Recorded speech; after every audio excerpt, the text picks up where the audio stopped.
Suite à une opération cardiaque couronnée de succès, le ministre de la Santé publique du Cameroun, Manaouda Malachi, prend la parole. Il fait une annonce pour le moins audacieuse et évidemment, ça se propage comme une traînée de poudre sur les réseaux sociaux. Pour beaucoup de gens, c'est vraiment un moment historique.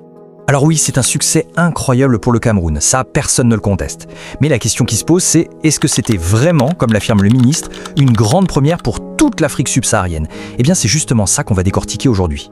On est le 14 mars 2026. Ce jour-là, l'hôpital général de Douala annonce une grande nouvelle. Ils ont réussi une procédure cardiaque super pointue. Forcément, ça crée une vague d'enthousiasme dans tout le pays. Et il faut le dire, ce qui s'est passé est une véritable prouesse médicale.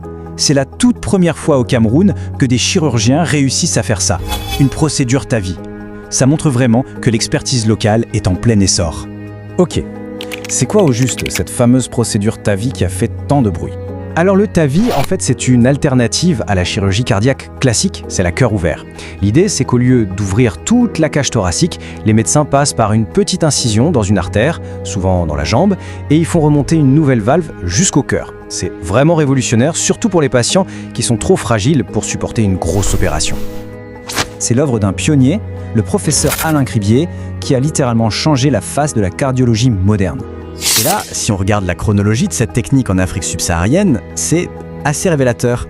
En fouillant un peu les archives médicales, les articles de presse, on voit que l'Afrique du Sud a commencé dès 2009. Puis il y a eu le Kenya, le Nigeria, le Sénégal, bref, toute une série de pays qui ont réalisé cette opération bien avant 2026 et l'intervention au Cameroun.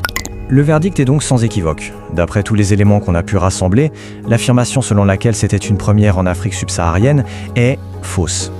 C'est bien une première historique pour le Cameroun, oui, mais pas pour la région.